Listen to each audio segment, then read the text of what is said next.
Hey everyone, welcome to another $1,000 strap search. I've got my $1,000 in singles here and I'm about to show you what I found. But before I do, let's talk about this week's tip.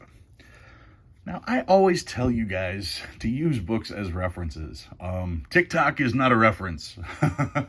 I have quite the library of different books. So whenever I encounter something, I've got all kinds of ways to debunk certain things. But the question remains, what happens when the book is wrong? um, there's a lot of different charts and stuff, and sometimes things do get misprinted in books. I was very tempted to do a top 10 errors in paper money of the United States, and I still may do that. Because there are quite a few that I can think of off the top of my head, and I'm sure if I was to dive into the book a little closer, I would find some more. The thing is not to become dependent on one book. It's always good to have multiple sources. I fell for that trap. I saw something in the book and my jaw dropped and I acted on it, and well, that's today's video. All right, we'll get to that note a little bit later. All right, I've got my $1,000 in singles here. Let's get these out of the way and take a look at what I found this week. Found a Where's George. I've seen this one before. Track this bill at where'sgeorge.com. If you ever come across a Where's George note, make sure to log it, and who knows, you may end up getting an email in a month or two saying where it's been. Here's another Where's George. I've seen this stamp a couple times with the Jet. This is a birthday note, sort of. It's 2010, the 28th of December. Not the exact way you want to find a birthday note, but you know something? If I found my birthday in that order, I'd be happy to. 1999, that would be April 19th. And we got some trinaries, 0s, 1s, and 3s on this one. 2s, 3s, and 5s right here. 2s, 5s, and 8s. 1s, 3s, and 6s. That 1, 1. So close to a binary. 0s, 6s, and 7s, and once again, only the 0 is the odd digit. This one is tricky. Check that out. 66200620. That is not a repeater. It is not a radar. It's just a trinary. You got to look at it and double check it and triple check it. But yep, not a repeater, not a radar, just a trinary. Good condition though. 0s, 1s, and 5s. Here's another one that is just so deceiving when you look at it. 640-44064. Looks like a radar, doesn't it?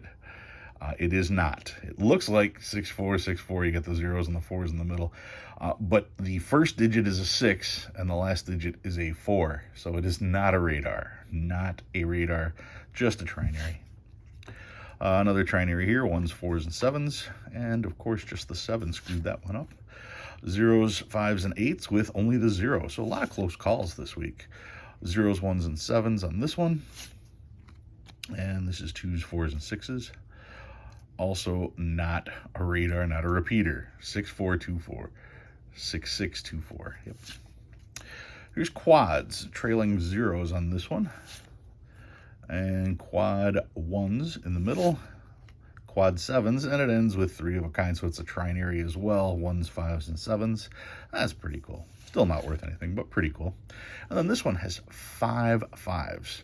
It's a trinary, 0s, 3s, and 5s, and you've got 5 5s in a row. That's the way you want to find them, in a row, not spread out. I do have some stars. 2017A star note, always checking your stars to see if they are filled. 2017A, 2017, another 2017, 2017, 2013, 2013B, one of the duplicate notes. Yep, they are out there. People are paying ridiculous money for these, and I don't know why. Which means be a seller, not a buyer. That's what it means in this case. Yeah, if you can get, I sold 100 of them and I got over $2,000. So that's better than pairing one, isn't it? Okay, 2013 star as well. Another 2013 star. Somebody wrote on it, so that one's going to go away. That'll be rare, of course. That's my luck. Then older notes, 2003A, 2003A, 2001, pretty rough shape, 1999, 1999, 1995, checking to see if it's a web note. It is not. 95, not a web note. 95 written on, so that's going away. 95, and the oldest note, also a 1995. So that's what I found this week. What did I pull out? Well, I did not have one of these, and I saw it up for auction, and I just jumped. This is a 1935A Hawaii note. Okay, this is emergency currency from World War II. It does have the Hawaii overprint on the front and on the back as well. It does have the brown seal, and you'll notice the serial number is also in brown ink. This was emergency currency for World War II. The U.S. put these notes in circulation in Hawaii just in case Japan ever invaded and tried to confiscate all the cash. This way, with the swipe of a pen, Congress could simply say, these notes are all void. That way we would not be funding another country's war effort. So great idea. But when you print notes, there's going to be errors, so you're going to need some replacement notes. So as some of you may have noticed, this is a star. It's a star, emergency currency star note.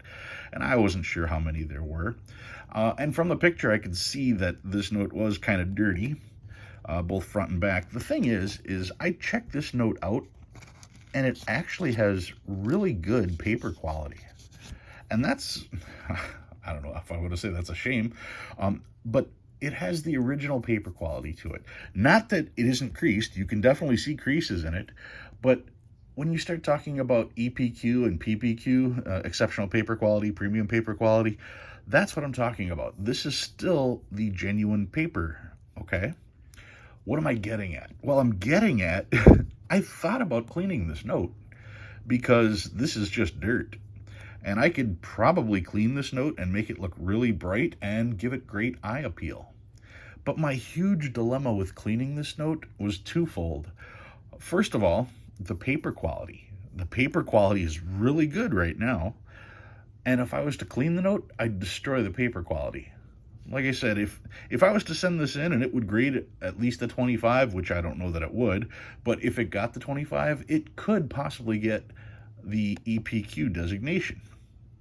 So I don't want to clean it because I don't want to lose the actual paper quality. The other thing that got me was it's a star. How many of these are there? I wasn't sure, so I grabbed my book. You know the book. Oh, Paper Money of the United States, my big blue book. And when I go into this book and take a peek, where did it go? There it is. All right. That's the 20. We don't want the 20. We want the 1 right here. And if I look, without the glare, the second digit, or second one right here, is that note. Number printed, 500. Can you see that? Number 2300 star, the second one down, 1935A, signatures of Julian and Morgenthau. You can see that. The top one is 35 million notes printed, and the second note, the star note, it says 500. And look at the prices. In VG8, you're talking 175 to 40. You're talking in a VF20, 65 to 350. But there's only 500 of them.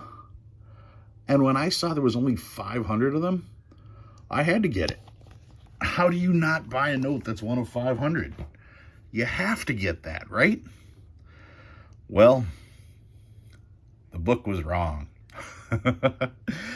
I got the note, and I was telling a friend that I got this note and told him, yeah, it's one of 500. And he said, oh, no, there's a little more than that. Check your small size paper money book. Well, lucky for me, I also have small size US paper money. And when I go into there, Hawaii notes, series 1935A, brown seal, and you can see the numbers printed. Each of the different series. And when you look down here, here are all the stars. Now, when you see the numbers, look at those numbers: 48,000, 24,000, 72,000, 48,000, 12,000. there are not very many stars at all. Okay. 48, what would that be? 4, 6, 15, 16, about 200, about a quarter of a million total stars were printed. Total. Okay. And it's easy to figure out which print run you have here based on these numbers. In fact, let's check this out. Mine is 9113. So where would that fit in here? 911, right there, the second one. So mine's out of a group of only 12,000 printed. Okay? 1 of 12,000 is rare, okay? But it's not 1 of 500. So even though I'm thinking it was 1 of 500, no, it clearly is not. And this is an older book, and it's putting this in a VF at 450, which is a little more than what the other book was calling it. And this is an older book, so take that for what it's worth. But yeah, being able to double check different things, that is why you want to have multiple books. It's very easy for there to be an editing mistake, and who would know? So the editor wouldn't be reviewing all of those numbers. He'd just be doing basic math on stuff. The thing is, I also have the brown version of Paper Money of the United States. The blue version, this is the 22nd edition. I checked the 21st edition, and that has the same error in it, saying that there are only 500 of these. So once again, yes, it is good to have 2 different sources. All right, if you learned anything new, go ahead and hit that like button. If you like what you see and you want to see more, please subscribe. Love reading all your comments. Guys, thank you very much for watching. I'll see you next week.